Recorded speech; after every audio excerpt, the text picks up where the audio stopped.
Dites-moi ce que vous en pensez, mais justement, pour reprendre le mot que tu as employé, «je t'aime», Mmh. c'est un mot qui est en fonction des gens qui le disent à tout bout de va et donc du coup, on en perd la profondeur peut-être de son sens. Et il y a beaucoup de personnes qui ont des difficultés à le dire, que ce soit à leur mère, à leur père, à leurs frères, à leurs sœurs ou même des amis. Donc qu'est-ce qui pousse quelqu'un, selon vous, à avoir cette difficulté de dire «je t'aime» ou de valoriser, de complimenter? Quand je dis: «Je t'aime», je parle de la relation qu'on a qui me pénètre. C'est une acceptation de la pénétration de l'autre et oser dire: «Je t'aime» à mon père, supposons, c'est lui dire: «Je te porte en moi». Ce que tu es bouge en moi. Quand je dis à un amoureux ou à une amoureuse je t'aime, je lui dis je t'ai reçu. Tant que je n'ai pas formulé je t'aime, c'est possible que tu rentres, c'est possible que tu sois rentré, c'est possible qu'il y ait tout ça, mais Mmh. je n'ai pas dit viens, tu es là. Et le mot je t'aime fait peur parce que aujourd'hui on a une phobie, je sais pas, pour pas dire une maladie, où la peur d'être transformé par l'autre, hein, la peur de la fusion par exemple, fait que le verbe aimer est dangereux. Et on voit que les jeunes qui sont habitués à avoir constamment une manette entre les mains pour dire je prends, je prends pas, je suis d'accord avec toi, je t'élimine, je te bloque, ou je te fais ami, etc. Je suis Dieu avec une manette. Donc j'ai le sentiment que tout ce que je reçois, je l'ai provoqué. Et quand l'amour arrive, c'est une chose qu'on n'a pas provoquée. Donc ils sont complètement effrayés parce que l'amour, c'est quelque chose de l'extérieur qui rentre dans leur monde. Mmh. Et on voit que on a des problèmes sexuels, bien sûr, puisqu'il y a une perte de désir sexuel qui est énorme ou d'absence complètement de sexualité, parce que euh, il faut constamment être l'auteur de sa vie. Au lieu Mmh. de danser avec la vie, on doit être l'auteur de sa vie. Et c'est Mmh. ça qui est un vrai problème. Donc, je t'aime, c'est accepter que la relation éveille chez moi une part qui va changer complètement l'être que je suis. Et je pense que pour poursuivre ce que tu dis, je pense qu'il peut avoir aussi une peur de l'avenir. Parce que forcément, quand on dit à quelqu'un «je t'aime», généralement, c'est pas pour que ça s'arrête demain ou la semaine prochaine. Ça va s'arrêter. Et oui, mais pas pour avec l'intention que ça s'arrête là. Et alors? Mais je pense que Et alors? alors moi, ça me va, hein, mais ce que je veux dire par là, c'est que je sais que beaucoup de gens peuvent avoir cette peur de ça peut créer une forme d'engagement ou une forme d'attachement et potentiellement en cas futur, chose qui est fort probable d'après les statistiques et de pas ce qui se passe, qu'il y ait une fin de la relation, d'augmenter la souffrance éventuelle de par le fait d'avoir admis à l'autre le ressenti que l'on avait. Mais que je le dise ou pas, si je le dis, bon, ça va être une blessure d'orgueil. Oh, je l'ai dit, il a vu que je l'aimais. Bon, ça ne changera rien, la douleur, si après on s'arrête. Donc, Mmh mh. on parle de l'orgueil, assez facile. Mais en fait, quand on rentre en amour de soi, pas de l'autre.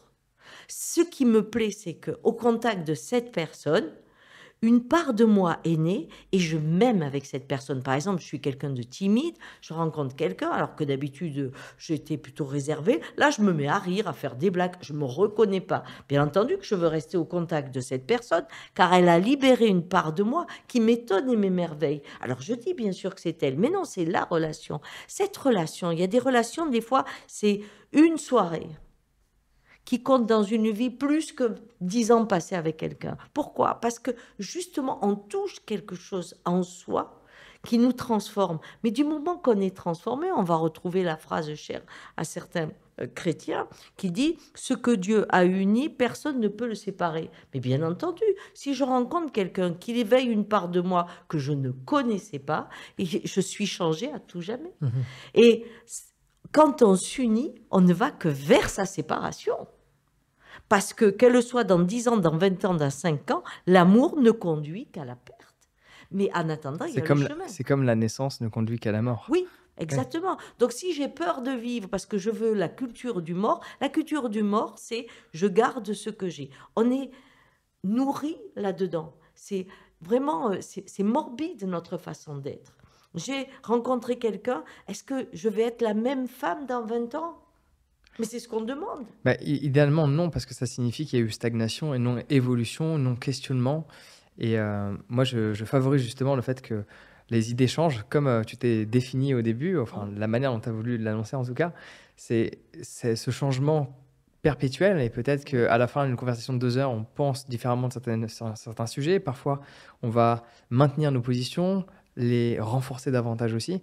Mais c'est vrai qu'on on aime quelqu'un aujourd'hui, mais on ne sait pas ce que la personne va devenir. Alors idéalement, c'est d'apprécier qui la personne est, parce qu'il y a aussi ce phénomène dans les relations qui peut émerger en fonction des gens, qui est de pas forcément aimer ce que l'on voit, mais aimer un éventuel futur potentiel.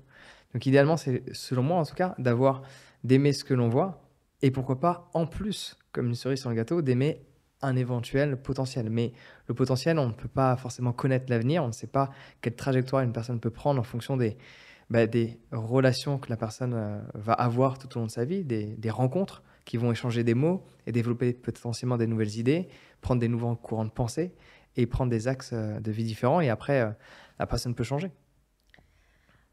Moi, je crois qu'on va avec quelqu'un parce que une part de nous s'éveille et qu'on est là parce qu'on aime la femme ou l'homme qu'on devient. On quitte quelqu'un parce que la femme ou l'homme qu'on est devenu ne nous plaît plus. Et on peut pas, si on doit construire la danse que l'on va vivre, elle n'aura que la saveur de ce que l'on connaît. Et c'est vrai que avec notre conditionnement, on a des histoires d'amour qui se répètent, qui sont toujours les mêmes, parce qu'on a créé une idée du couple auquel on a droit, Mhm. c'est-à-dire à la personnalité qu'on est, et on ne la quitte pas. Quand il y a quelqu'un qui pourrait être trop différent, hein, ça c'est tomber amoureux, tomber veut dire tomber, hein. Donc on tombe de ce que l'on croyait, on tombe amoureux, il peut nous changer. Et c'est évident que la relation qui nous change, on va voir les gardiens de la famille et des amis qui expliquent, ce n'est pas toi, tu te manges la tête, on ne te reconnaît pas, c'est Mhm. pas possible. Donc on a l'idée que toi tu dois voir un homme ou une femme comme ça et que tu dois être dans le couple de telle façon. Quand on laisse l'amour nous sculpter et qu'on ose, il faut être courageux pour être amoureux, on ose l'amour, bien entendu qu'on va se transformer. Et on ne peut pas savoir avant Ce qu'on va comment on va être. devenir. C'est Ouais. impossible.